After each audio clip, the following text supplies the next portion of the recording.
Howdy, my good friends. I hope you're doing well today. Thank you so much for dropping in. Now, it ain't no secret to us Appalachians as to what coal mining brought to the mountains. On one hand, it was steady work and plenty of it. And on the other hand, it was a dangerous job, about as dangerous as we could get. In fact, it still is one of the most dangerous things a person could do even today. That's why you never saw me going underground. I'm claustrophobic and just too blame chicken to even try it.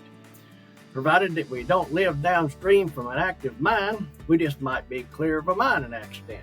Now, even though there have been great strides made in mine safety through the years, mine companies just might have been known to occasionally slip through a loophole here or there, or possibly sometimes push the rules just a little bit. Most of the time, nothing happens when they do.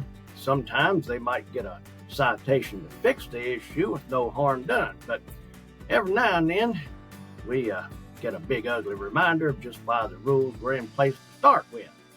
One of them reminders came in Logan County, West Virginia, which just happens to be the hometown of our Appalachian brother David McKinney. Now, it came in the form of a catastrophe on February 26, 1972, so folks, have you a seat and take your shoes off, set a spell, and let me tell you what happened back then. Now, in Logan County, West Virginia, in the early 1900s, coal companies built 16 little company communities along Buffalo Creek. Now, Buffalo Creek has 3 branches on it, and we'll be talking mostly about the middle branch today. By 1972, more than 5,000 people lived in those 16 communities. And as it still is with most Appalachian towns, neighbors knew each other and looked out for one another. Now, the Buffalo Creek Mining Company was a part of the mining giant Pittston Company back in the 1940s is when the company started dumping the clay and the low-quality coal close to a tiny town of Saunders along Buffalo Creek. Now, from what I understand, that's some of the stuff that has to be dug through to get to the good coal. You even hit veins of it while you're actually digging the coal, and there's no use for it, so it gets dumped on the ground or into some kind of retention pond or something. But Buffalo Mining constructed its first gob dam, or what they call an impoundment, near the mouth of the Middle Fork of Buffalo Creek in 1960. 6 years later, it added a second dam about 600 feet upstream from the first one. And by 1968, the company had built a third one 600 feet upstream from the second one. And by 1972, the third dam ranged in height from 45 to 60 feet. And the dams and coal mine waste had turned Middle Fork into what folks said looked like a bunch of black mud holes. Now, the company had built a third dam because back in 1967, the U.S. Department of the Interior told officials that the Pittston dams were unstable and dangerous. Now, the third dam actually failed in February of 1971, but dam number 2 held and kept the water from wiping out the poor folks downstream. Then the company was cited for 5,000 safety violations, but fought every one of them and ended up paying $275 of the $1.3 million in fines leveled against them. Now, I reckon we can make of that what we will. We all are going to have our own assessments of that, and I'll leave you to it because you're probably leaning the same direction I am, being an Appalachian. But federal inspectors out of the blue came to Buffalo Creek and put the eagle eye on dam number 3 on February 22nd, 1972. They probably did what all good bureaucrats always do, probably walking around in the rain in at least a team of 4 people with clipboards, probably one of them doing the writing while the others ate crackers and watched. We pretty well got that down too, don't we?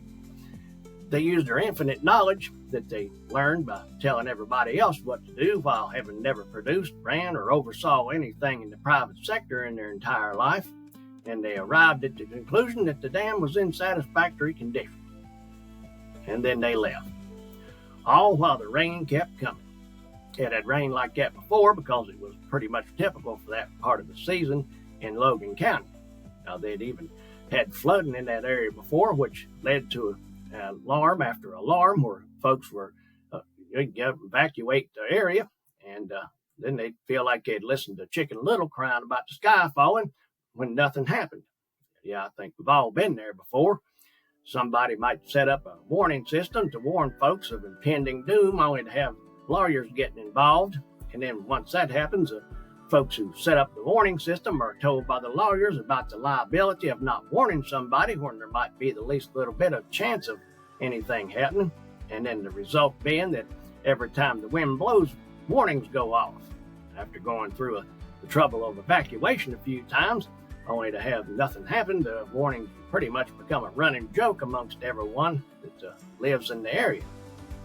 And yep, I can attest to that one too. As the rain kept falling, the water began to rise upstream of dam number 3. The elevation of the reservoir behind the dam was controlled by water seeping through the coal waste and through an undersized spillway pipe that was apparently missed by the big talking heads that came by and ate their crackers and played tic-tac-toe on their clipboards. Folks started getting a bit concerned because the rain just kept coming. Mine staff and community folks started dropping by and having a look at what was going on with the dam. And the authority on the dam was the company vice president, who visited the dam several times, all the while telling everybody that there was nothing to worry about. During his last trip to look it over, he decided that it might just be a good idea to add another spillway pipe before the whole thing collapsed, which was just about 10 minutes before the actual disaster did strike. On his way to tell his staff to install it, he ran into a local sheriff who had been called by local folks because they were scared that the dam was going to be ready to fail. He told the sheriff, the thing looks pretty right, and we're going to do a little work on it, and apparently it'll hold. Well, nobody told him, I guess, that you don't go digging around near a dam that's barely holding on as it is while it's soaked in water. Other folks were a bit more concerned about the situation. There was a heavy equipment operator at the dam who checked out the dam several times during the rains, and every time he did, he was concerned that he went back warning folks at the office of the possibility of it falling apart and probably saying something along the lines of wiping everything along Buffalo Creek out. And the rain just kept coming.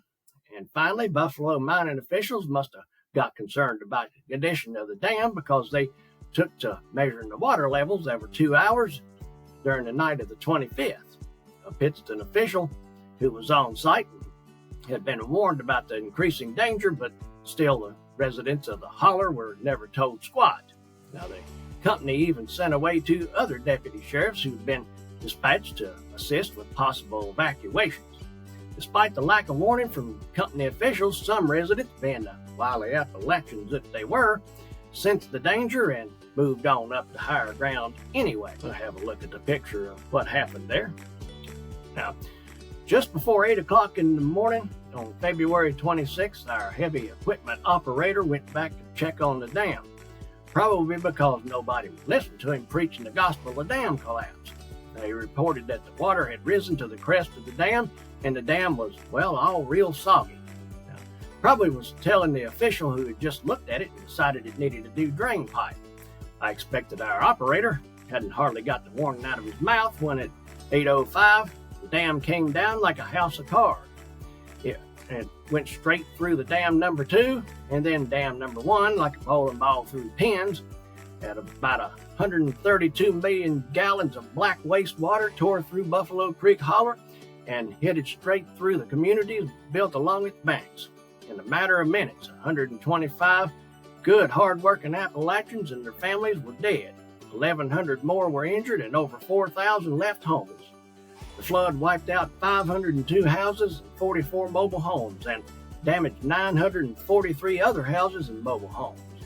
The 15 to 20 foot black wall of slush water and grit tore down the holler at about 7 feet per second and laid one town after another completely waste. And a resident from Amherstdale said that before the whole mess got to her town, there was such a cold stillness, and there was no words, no dogs, no nothing. And it felt like you could just reach out and slice the stillness. Now, folks, you often hear folks saying stuff like that when they've been through a catastrophe. They say that the silence, you could probably cut it with a knife. Now, the sludge water went all the way to the Wyandotte River, where it started pouring into debris at about till 10 o'clock that morning, and by 11 it was all dumped. Like we say in the mountains, it was all over but the hurting. Come to find out that back in 1967, the U.S. Department of the Interior had warned state officials that the Buffalo Creek dams were unstable and dangerous. Apparently, they must have interrupted the state officials' nab, tab, and salad cracker break, because I can't find where anything ever got done about it. And from what I've seen in my time here on Earth, bureaucrats get deaf and dumb during the nab, tab, salad cracker time. Now, the U.S. Department of the Interior had conducted a review of mining dams in response to a mine dam break at Aberfan, Wales, and some of you might remember that happening back in 1966. The Aberfan collapse came right down to a schoolhouse and killed 147 people, including 116 of them being school children. Governor Arch Moore, who did what politicians always do when something like this happens, he showed up to survey the damage. First thing he did was temporarily ban journalists from the area to prevent what he called irresponsible reporting. He said that the only real sad part is that the state of West Virginia has taken a terrible beating that's worse than the disaster. Whatever the heck that meant. 3 separate commissions were appointed to study the disaster. That after they just studied the soggy old ramshackle up dam and warned everybody before it collapsed. They always get serious about studying something, I guess, after it's too late. It's pretty typical. I reckon they aim to try to stop it from happening again rather than be proactive, whatever that means. Meaning that the next time, if you find a dam ready to collapse, you might want to do something more than just tell somebody it looks unstable. There were federal, state, and local teams looking at just what happened. They found that Buffalo Mining Company had blatantly disregarded standard safety practices. Pittston officials called the flood an act of God and said that the dam was simply incapable of holding the water that God decided to dump into it. The Reverend Charles Crum, a disabled miner from the Buffalo Creek area, he begged to differ with them when he testified before the Citizens Commission to investigate the Buffalo Creek disaster. He said, "I never saw God drive a first truck up the holler." Now, meaning that God didn't haul the truck up there and dump the slate into the shitty old dam hole, so don't blame him. Local folks were so hurt, broken, and pissed off that the authorities finally held a circuit court grand jury to see if anybody should be held accountable for the disaster. Heaven forbid they would do it, because laws might have been broken, of course. And I say of course because it rarely fails to happen that in these situations that the grand jury failed to return any indictments against the Pittston Company despite all of the apparent violations of state and federal regulations. I guess those laws weren't enforceable or something, because it didn't look to me like they were enforced at all. That, or somebody was just making up all of the violations that they had, and I guess they had nothing better to do than to just try to stand around and cause trouble for the Pittston Company. You know how that works. I'd say that the survivors of the disaster would beg to differ with the thought that anybody needed to make up anything at all against the Pittston Company. The disaster pretty much said it all. Of course, the Federal Department of Housing and Urban Development, which was kind of what FEMA is today, swooped in with the normal speed of the U.S. federal government, which I can only describe as being like the elderly make love, which is slow and sloppy. They set up temporary mobile homes for the homeless. At least that's what they said they did. After watching the feds work during my lifetime, I seriously doubt they did a whole lot, from what I've heard and from the local Buffalo Creek folks, and I believe it, because all they saw was 17 mobile homes and around 90 apartments to be paid for. The U.S. Army Corps of Engineers came in, which is the actual way that you get stuff like this done, to clean up the flood damage. Then the state of West Virginia decided that it was going to negotiate with the federal government on the cost of the $9.5 million cleanup cost, which they managed to drag out until 1988, which added interest on the total. That would probably be the reason that the Army Corps of Engineers didn't stick around to rebuild, which would have been the best thing that could have happened at the time. Even a Quonset hut would have been better to live in than nothing at all. The state, even though they didn't indict or charge Pittston for breaking any laws, which would have given the victims some sense of justice, decided that they deserved some justice for themselves. So they up and sued the Pittston Company for $100 million, $50 million of which was earmarked to recoup the cost of damages and recovery efforts, which I reckon the government spent on paper, at least, while as far as they were really concerned, the folks at Buffalo Creek Holler could just keep wandering around in the wilderness. Governor Arch Moore negotiated a $1 million settlement just 3 days prior to leaving office in 1977. But we ain't done yet. What ices the cake for me is that in May of 1972, with his re-election on the line, Governor Arch Moore proposed 10 redevelopment projects for the Buffalo Creek Holler. He said that redevelopment would recreate the same sense of community that was Buffalo Creek before the disaster. What actually happened after the good governor was elected was that all the redevelopment did, what of it there actually was, that is, was to separate the neighbors that were like family. Nothing was started or completed on time, and very little of the project was ever completed. To add insult to injury, Governor Moore decided to use the opportunity to execute a 10-year-old plan to construct a superhighway through Buffalo Creek Holler into Raleigh County. Because of the flood, he would be allowed to build the entire highway with federal disaster funds. So the State Department of Highways condemned and purchased hundreds of property lots from survivors who were just trying to get themselves back home, and they wonder why we hillbillies have a problem with government. Now, by the time the superhighway was completed, it was just a simple 2-lane road, which didn't use nowhere near the amount of property that they had in Buffalo Creek after they'd kicked the disaster survivors in the teeth and took it. To put the cherry on top, the state refused to sell the property back to its original owner. Now, to say the least, most of our hillbilly families were just left twisting in the wind with no house, no job, no education, no help, and no choice. The only reason the survivors were able to make it was the fact that they were tough, homegrown Appalachians that didn't know the word quit, didn't even have any idea what it meant.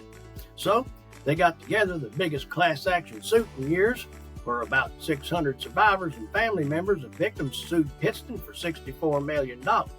They finally settled out of court for $13.5 million in 1974, with each individual receiving an average of $13,000. Of course, that was after all the legal costs, like the lawyer's cut of the proceeds and all. A 70-year-old man involved in the lawsuit told a Pittston attorney, "I've often thought some of this stuff could have been avoided if somebody would have just came around and said, 'Here's a blanket,' or 'Here's a dress for your wife,' or 'Here's a sandwich. Could I give you a cup of coffee maybe?' But they never showed up. Nobody showed up to give us a place to stay, and the Pittston Company, well, they never offered me a pair of pants to put on and shirt or no shoes or nothing." Now, the lawyers for the Pittston Company, Arnold and Porter of Washington, D.C., donated a portion of their legal fees for the construction of a new community center. The state never built the center that was promised by Governor Moore on May of 1972. Oh, well, I'd think they'd focus on rebuilding the community to put the community center in first, but that's probably just me. So here we are now, over 50 years after the Buffalo Creek Holler and it has never been made whole. One indicator that really drove it home to me was just how devastating the disaster was the fact that the native trout population that lived in the creek couldn't be restored until 2022. That after they started stocking it again back in 2006. The disaster prompted Congress to pass new laws regulating dam construction, maintenance,